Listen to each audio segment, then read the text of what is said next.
Hi, I'm Stewart Spinks and welcome to episode 279 of my podcast, Beekeeping Short and Sweet. The very heavy rain we've had this week has rather forced me into the honey room to start the big autumn clean-up, mostly washing up along with the final phase of my current batch of soft-set honey. It's given me time to reflect on the latest infection of chronic bee paralysis virus that we've encountered, and of course it was the bees on the heather that had it.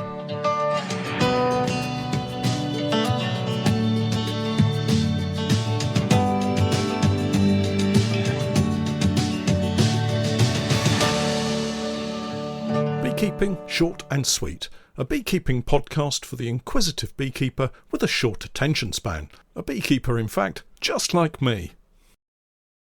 Hi everyone, welcome back to the podcast. What an incredibly wet week we've had. I do think I've been very lucky though to escape any flooding, and my thoughts are with those of you who have suffered any damage, not just to your homes and gardens, but your precious bees. I've only ever had one disaster with flooding, and that was way back when we were first allowed to place beehives at the fishing lakes. It seems such a long time ago now. We had selected a lovely little enclosed area surrounded by trees and brambles, but sloping down towards the river. As the season progressed and the apiary gradually filled up with colonies from splits and collected swarms, I found myself placing hives towards the lower end of the apiary. There was no reason to suspect it might at some point flood, but that winter, during heavy rain, the river eventually breached the banks and the water got closer and closer to the hives. This one hive in particular that was most at risk, and with hindsight I should have recognised the danger. In my defence, this was quite a number of years ago, before I had any idea of the concept of an apiary site survey. Anyway, following the rain and subsequent gradual drying out period, I revisited the apiary to check the hives over winter by hefting. It wasn't until I was about to leave the apiary that I realised I was missing a hive, and that hive, once spotted, was stuck high and dry in a bramble thicket, where it had floated to and become stuck. There were no signs of life in the hive, so I lifted it down from the brambles and took a look inside. Unfortunately, the bees had suffocated.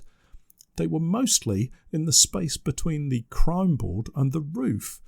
I was using commercial hives mostly at this point and open mesh floors, and what appears to have happened was that the floodwater had risen under the hive, effectively sealing the bottom off, and floated it away into the bramble thicket where it had become stuck, and as the water rose, so the space within the hive became less, and eventually the bees must have just run out of air and suffocated. It was a terrible mistake on my part, and one that I have learnt from and have never had to deal with since. Of course, we all make mistakes on our beekeeping journeys. It's how we deal with it and learn from it that counts the most. I hope that with Storm Babette easing after the weekend, your bees and your families are safe and secure. Before the really bad weather arrived, I had an opportunity to check in on the bees that we brought back from the heather. They have had an opportunity to forage the late ivy, and it's getting to the point that the supers are due to come off. I would have probably taken them off late last week if it hadn't been for the stormy weather. A job for next week, probably. Anyway, the other reason for checking in on the heather colonies is that we suffered a very heavy dose of chronic bee paralysis virus infections within this very small cohort of our overall total number of colonies. Let me explain. You will no doubt remember that I took 32 colonies to the heather moors. We had an interesting trip fetching the bees from the borage fields and taking them to the moors, and because of that, when we arrived, absolutely exhausted, we simply dropped the colonies off in the nearest position that we could find in the allocated site. Imagine, if you will, a straight stone wall running west to east. Colonies were left in a fairly straight line, relatively close to each other, with the entrances facing in different directions. I returned some 4 weeks later to remove the supers, hopefully filled with heather honey, only to find that around half of the 32 colonies were showing varying degrees of infection of chronic bee paralysis virus. So imagine the line of beehives, not quite a straight line but close enough, checking the hives from left to right, or more correctly west to east. The first 15 or 16 colonies had absolutely no sign of any infection at all. I wasn't inspecting them, just taking supers off, looking at the adult bees, adding a clearer board, replacing the supers, roof, and then moving on to the next hive. It's very easy to spot something amiss when you know what a healthy colony should look like. So for anyone listening who's only just started beekeeping, focus on what healthy bees look like, and when you see something that doesn't look like that, call in some help to best identify what it is you're looking at. Hive number 16 or thereabouts in this long line of 32 colonies was in a very bad way indeed. The grassy area in front of the entrance had a puddle of dead and dying bees. Imagine knocking over a jar of honey and letting it run out into a large speech bubble shaped pool. Well, that's what I was looking at, only it was dead and dying honeybees, not spilt honey. Worse still was the hundreds if not thousands of bees clinging to the outside of the hive, shaking uncontrollably. It wasn't a pleasant sight at all. The honeybees on the ground showed what appeared to be very obvious signs of CBPV. Black shiny bodies, no hairs on the thorax or abdomen, wings fluttering as if there was something irritating the joints between the wings and the thorax. Next to this hive, another was showing a heavy infection. The obvious puddle of bees on the ground, not quite so many bees clinging to the outside of the brood box, but some nonetheless. Moving further down the line, the infection was still there, but becoming less obvious. Right up to the last colony in the line, this hive had the Ross rounds on it, and I only spotted one bee with any sign of CBPV. So how had this happened? Well, first off, we hadn't seen any signs of CBPV in any of the colonies when they were on the borage. At this point, I have to be man enough to own up to the fact that we had a couple of colonies robbed out at the borage, and I had put this down to them being smaller colonies unable to protect themselves against wasps. I may have been badly wrong. It may have been chronic bee paralysis virus, and I've allowed it to spread. I don't know that for certain, but it seems a likely source of the infection. So how did one colony with CBPV spread to all of these others while they were on the heather moors? Here's what I think has happened. 1 or 2 colonies have either had CBPV hiding away in their colony prior to bringing them from the borage, or they may have picked it up from robbing out an infected colony. Either way, the heaviest infection started at around position 16 or 17 on the heather. The prevailing wind was from west to east or left to right, if that helps you visualise it. The bees returning to colonies after foraging may have been blown off course and drifted to the east or to the right, gradually moving the infection along the line of beehives all the way down to the final Ross Rounds colony. I removed the supers and returned them to base for extraction, and returned back to the heather to collect the colonies a few weeks later. These were marked up with CBPV on the roofs to identify them, and returned to an isolation apiary here in Norwich. Last week I ventured out to check up on them with, I have to say, some concern that I might find most of them dead. Well, what I found was quite remarkable when all things are considered. In previous encounters with chronic bee paralysis virus, I've always found large puddles of bees on the floor. Worse still is the large pile of dead bees that build up inside the brood box when workers are unable to drag the dead and dying bees out of the hive. And the technoset hives are problematic when it comes to removal of dead bees, in that most have very small gaps within the entrances for the bees to get in and out. So I was anticipating the possibility of some colonies being so badly infected that they would have so many dead bees at the entrance that they wouldn't be able to clear them and eventually suffocate. Well, what I found has been quite remarkable. Each colony that had shown signs of infection was checked, mainly to see if the super full of honey should come off, but also to see how many infected bees there were. I also wanted to lift the brood box off the floor and clean out any dead bees within the hives and get them into a bin bag for destruction. One by one, I checked each of the infected hives. I should say that firstly, I checked all of the apparently healthy colonies for signs of disease. It's a sensible thing to do.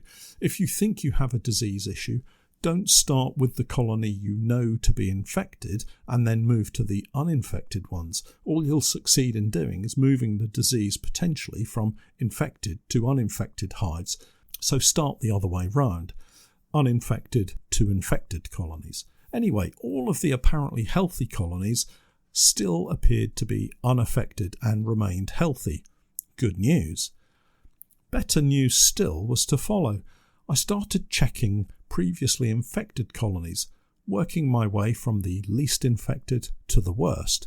Remarkably, of the 16 colonies that had shown signs of infection, only 4 now have any bees on the floor outside the hive, and had just a few symptomatic bees within the hive.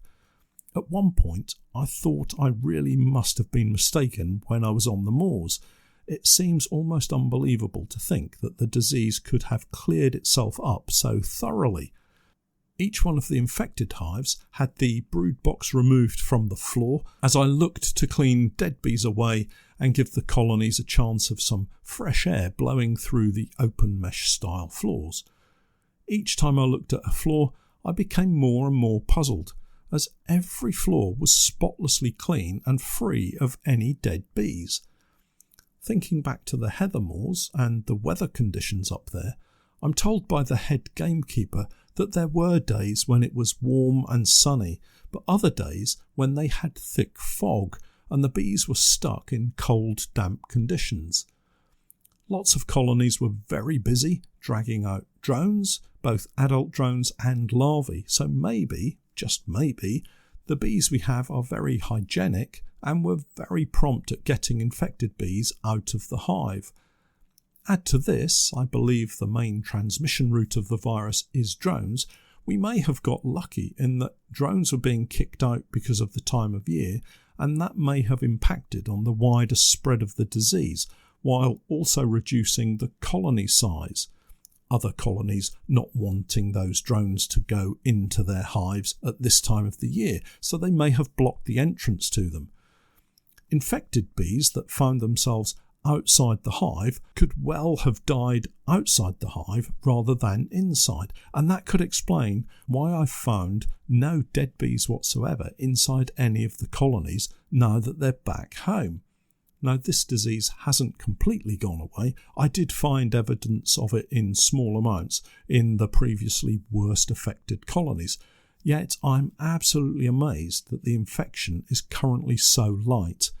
I will check on the colonies one more time as we still have to get the honey off them.